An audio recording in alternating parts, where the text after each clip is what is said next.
Hi, this is Caitlin Harold, and this is my axial skeleton video.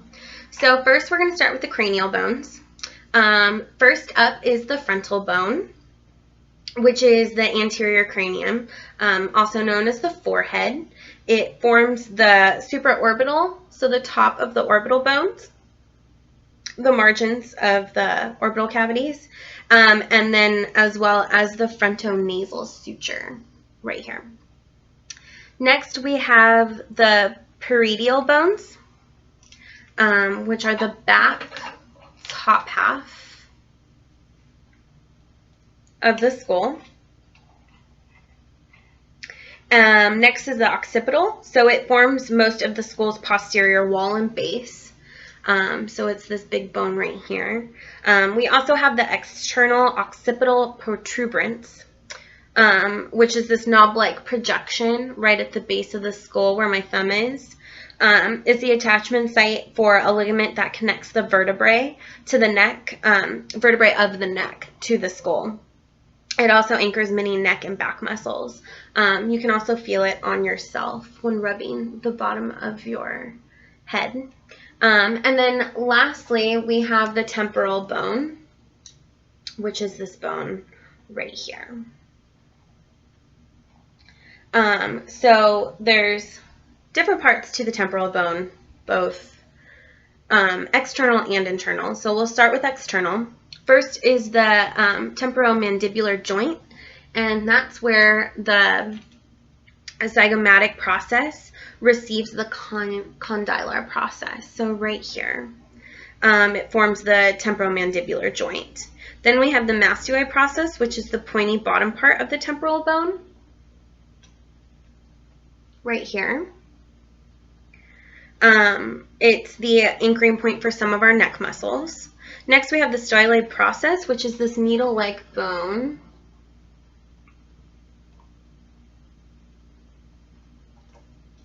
Right in here. And that's the anchoring point for several of our tongue and neck muscles. It's also the attachment point for a ligament that secures the high leg bone. Next, we have the external acoustic meatus, which is basically the ear hole right here. It's where sound enters the ear. Next, we have the squamous part, which is the flat part next to the squamous suture. It attaches to the zygomatic process, forming the top of the cheek. So right here. Then if we look at it internally,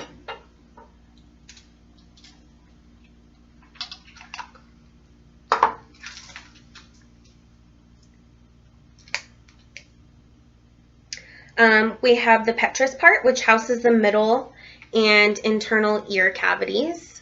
So they're right back here. And then we have the internal acoustic meatus, which is that little hole on the inside right there. That's superior lateral to the jugular foramen. The cranial nerves 7 and 8 pass through that opening. So we have the lateral and orbital parts, or the greater wing, and those are these flag-shaped parts of the skull on the cheek. Internally, we have the lesser wing. Sorry, let me get it down in here. Which are the horn-like parts. They form part of the cranial fossa floor and then the medial wall of the orbits. So down in here. And then we have the greater wing, which are the depressions right on the other side of the lesser wing. And then we have the optic canal, which are the holes deep inside here. And they allow for the optic nerves to reach the eyes. And then we have the stella tersica, which is the medial depression, also called the hypophyseal fossa, where the pituitary gland sits, right in here. Next is the ethmoid bone. It lies between the sphenoid and the nasal bones. It's the deepest situated bone of the skull, forms most of the bony area between the nasal cavity and the orbits, and we can only see it from the internal view. So we have the crista galli, which is the fin-like part at the frontal plate. It attaches to the dura mater, and it helps secure the brain inside the cranial cavity. Then we have the cribriform plate, which are the horizontal plates. They create the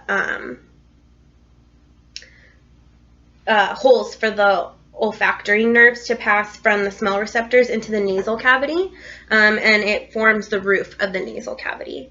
So next, we will look at the sutures of the skull. Let me pop this back on. So the first one is the coronal. It runs over the top of the skull, and it's where the parietal bones meet the frontal bones. So right here at the top. Next is the sagittal bone, which runs along the middle back. And it's where the parietal bones meet superiorly. It also creates the cranial midline. Next is the lumboid suture, which arches along the back. So right here. And it's where the parietal and the occipital bones meet. Next is the squamous, and those can be seen laterally, and they form around the ear.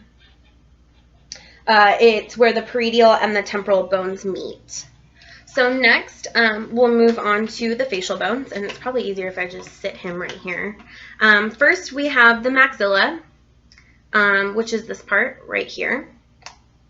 First, we have the alveolar process, which is the superior border of the mandibular body. It contains the dental alveoli, where the top row of teeth are embedded. Next, we have the nasal bones, which are these bones up here.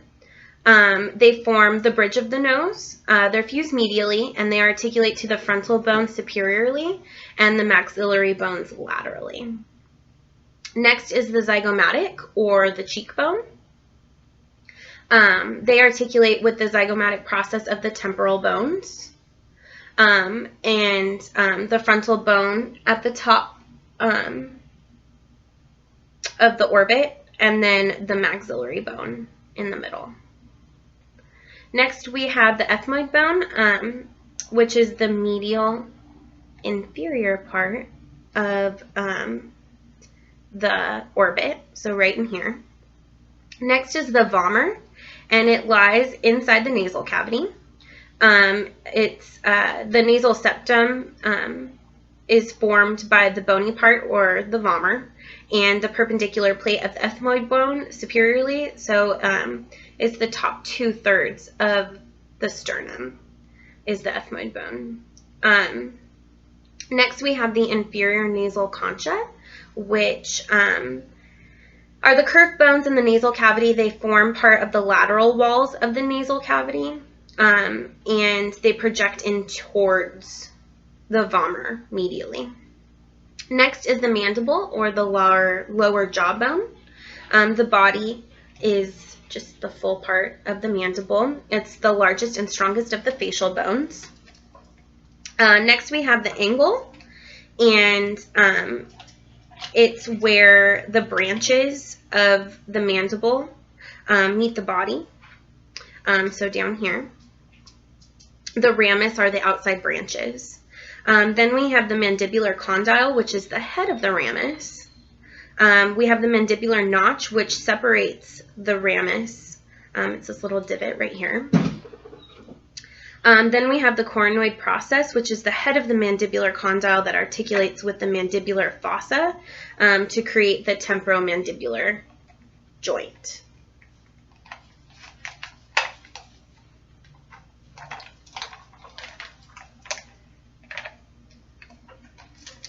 So next, we will move on to the vertebral column, or the spine. So it serves as the axial support of the trunk. It extends from the skull down to the pelvis. and it transmits the weight of the trunk to the lower limbs. It also forms a hollow tube that supports the spinal cord, and it also provides attachment sites for the ribs. And then there's also points where the muscles from the head and neck and back all articulate. So there's 4 curves to the vertebral column. The first one is the cervical curvature, which is concave, and it's the most superior point of the vertebral column. Then we have the thoracic curve, which is convex, and it comes down to this point. Then we have the lumbar curvature, which is concave, and then the sacral curvature, which is convex. So if we start with the cervical curvature, it's the 7 most superior vertebrae. They form the neck. They're labeled C1 through C7. And so first we have the atlas, or the C1. It articulates superiorly to the occipital condyles of the skull, which means that it bears the weight of the skull, and it allows us to nod yes. It creates a joint. So the cervical vertebrae are actually unique because their bodies are more oval, and the foramen are large and more of a triangular shape. They include the transverse foramen for the vertebral arteries to all pass up and through to the brain. Next is the thoracic vertebrae, and they are the subsequential 12 vertebrae after the cervical vertebrae. They all articulate to ribs, and they're named T1 through T12. So we have the spiny process, which is the pointy part at the tip. And then we have the transverse process, which are the lateral points of the vertebrae. Next, we have the intervertebral foramen, which actually, if you look at it from the anterior point of the skeleton, you see that each vertebrae has a body or a centrum, and then it creates a hollow tube, which is called the intervertebral foramen, and that's where they form the vertebral column to house the spinal cord. And then if you look, you can see that there's small discs. They're intervertebral discs, and they're like a cushion-like pad. It acts as a shock absorber for when we're running, walking, jumping, and it allows the spine to flex and extend when we bend down to pick something up. That's what allows the vertebral column to be flexible. So next we have the lumbar vertebrae, which are the next 5, labeled L1 through 5. So after that we have the sacrum, which are another 5 fused vertebrae, S1 through S5. And then we have the coccyx, which is the tailbone down here, and it's 4 fused vertebrae. Next, if we moved back to the anterior skeleton, we'll go over the sternum, or the breastbone, which is this right here. So superiorly, we have the manubrium, which is this part right here. And then we have the body, which is the mid portion, and then the xiphoid process, which is the tip. Also, we have the jugular notch, which is the central indentation of on the superior border of the manubrium. And then lastly, we have our ribs, and they attach posteriorly to the vertebral column. You can see that right in here. And then they curve inferiorly towards the anterior point and attach to the sternum.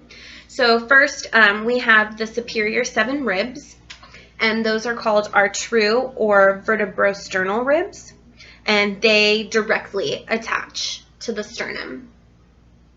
Next, we have our false or vertebral chondral ribs, and those are ribs 8 through 10, and those attach indirectly to the sternum via costal cartilage. And as you can see, each inferior rib attaches via costal cartilage, which is directly superior to the rib in question. And then we have the vertebral or floating ribs, which are ribs 11 and 12. And those are these ones right here. And as you can see, there's no anterior attachment. They only attach posteriorly to their corresponding vertebrae. So when looking at an individual rib, there's 3 parts. So we have the head, which is the posterior end of the rib that articulates to the vertebrae. And then we have the neck, which is just lateral to the head, so right here. And then we have the tubercle, which is actually knob-like, and it articulates to the costal facet of the transverse process of the corresponding thoracic vertebra. And that concludes my axial skeleton video.